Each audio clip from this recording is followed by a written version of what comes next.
Hello, friends, and welcome back to r/Talesfromsecurity, stories about the bizarre adventures of the brave security guards. And our first story. Evidently, we hired a ninja. Going back about 15 years or so, I was a supervisor for a pretty large security company. A lot of times the boss and I would ride around and meet with the guards on the posts and see if they needed anything, like paperwork or even a coffee or soda. A few times we even stopped off and got food for a guard. Well, this night we stopped at a post that we used to train our new hires on. It's a simple post, and as long as you remain visible and walk around, you won't have anything going on. We pull up, and I'm calling the guy scheduled to work there on the radio, and he's not responding. No big worry, some people are not used to using a radio, and he might have forgotten to turn it on. So my boss calls his cell phone, and there's no answer. We can see his vehicle parked beside the gatehouse, and we can see in the gatehouse and see he's not in there. Now we're getting concerned. I had keys for all our posts, and I was getting ready to open the gate when I happened to see movement out of the corner of my eye. I let my boss know I thought I saw some movement and point to where I saw it. He looks and also sees the movement coming our way. What we see is a shape staying in the shadows, squat running and ducking, always staying in the shadows. So I open the gate, and my boss is about to press send to call 911 when all of a sudden, from the shadows, doing a full-on ninja roll and coming up in a classic ninja, bad movie ninja stance directly under an area light is a guy dressed head to toe in a full ninja outfit.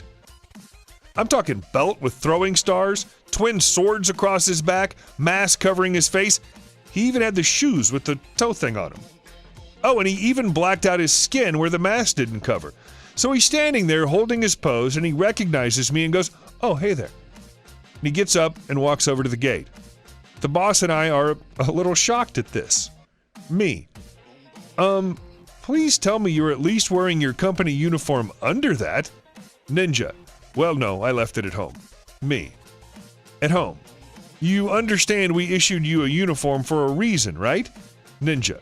Well, yeah, I thought this would be better, you know? This way I can catch people breaking in. Me. We are to deter, not apprehend. Do you have your security license and company ID on you at least? Ninja. Me. Is it at least in your vehicle? Ninja.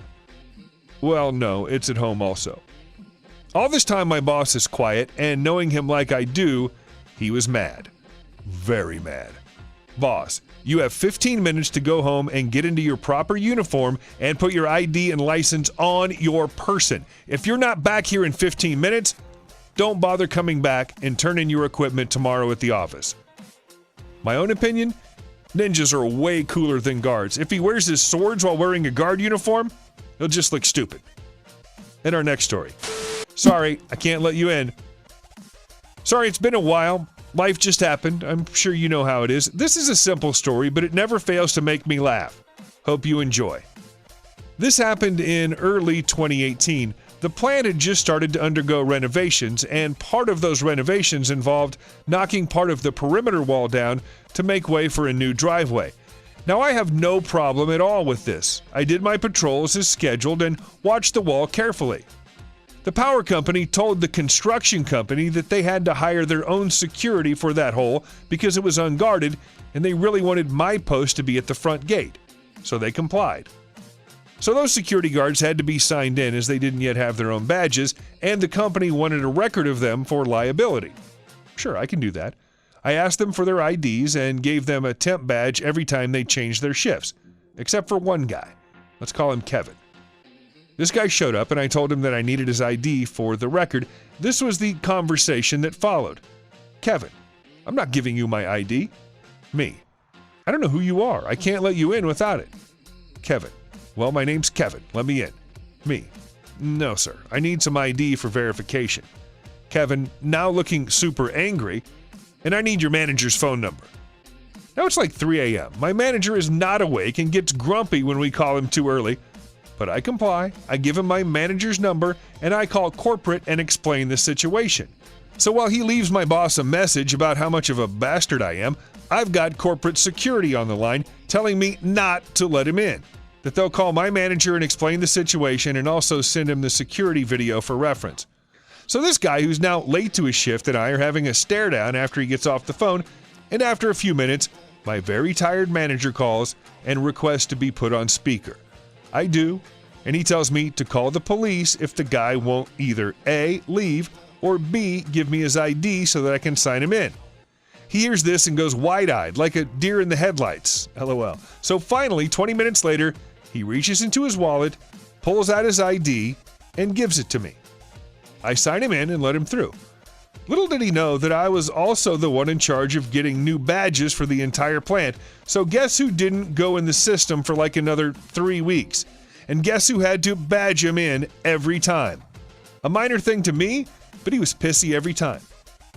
Wait, let me get this straight. A security guard refused to provide his ID, and asking people for IDs is one of his job duties, and feels that this is a hill he's willing to die on?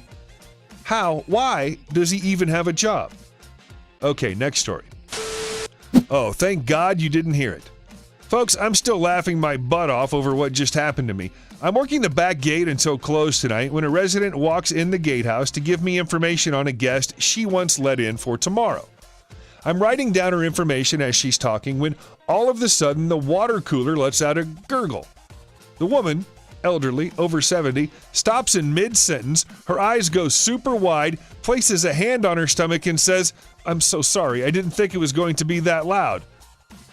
I'm trying to be professional and not laugh, but damn, it is a fart joke. I tell her that it was the water cooler that made that noise. She said, "Oh, thank God you didn't hear it."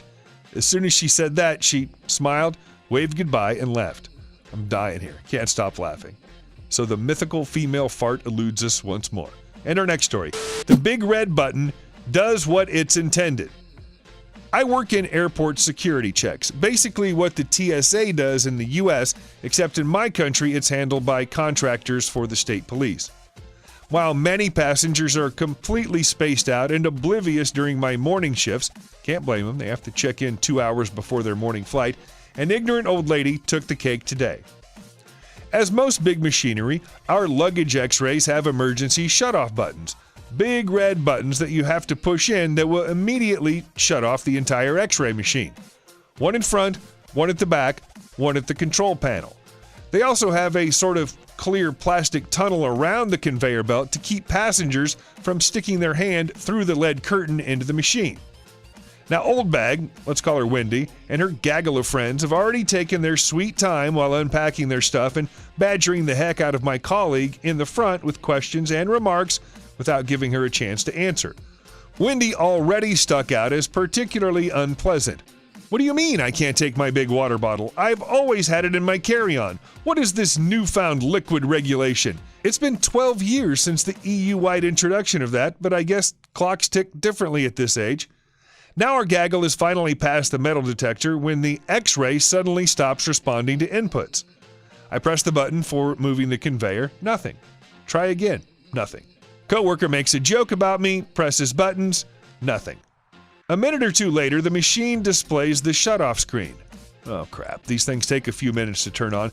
I must have accidentally bumped the ignition key. Except that thing is perfectly stuck where it belongs. We turn it, nothing. We try again, nothing.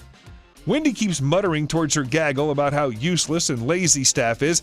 Since the key does jack crap, I finally come to the conclusion that it may have been one of the emergency shutoff buttons that turned off the machine. I check the button in the back and at the control panel. Nothing. Colleague tries to check the button at the front. Wendy deadass put her purse on the plastic tunnel and bumped it into the emergency shutoff when turning towards the metal detector, all unnoticed by my colleague in the front because her friends kept asking about whether their chapstick and Voltaren gel count as liquids. Colleague asked me how to unlock said button. Sigh. Twist until it springs back into position like any old emergency shutoff. 2 more minutes until the X-ray is booted. 1 more of the X-ray violently running the conveyor belt backwards to clear the X-ray chamber. Finally, we are up and ready again. Wendy keeps complaining about us to her friends. We run their bags through X-ray. Dear Wendy grabs her purse with a pout and an exasperated, "Finally." I put on my best customer service smile. "Why, thank you. You did a fabulous job of bumping your purse into the emergency shutoff, but please leave the functionality checks of these buttons to our actual maintenance crew next time." Have a pleasant flight. Wendy's face goes sourer than a dill pickle as her friends all start to chuckle. She stays quiet, though. Honestly, having the questionable honor of putting my hand on an Italian guy's anal douche today was more pleasant than her attitude. I'd like to hope that's the type of person that gets randomly selected for an extensive search. Thank you so much for listening. I hope you enjoyed it, and if you did, please be sure to leave a comment, like, and subscribe. I really appreciate it, and we'll see you soon.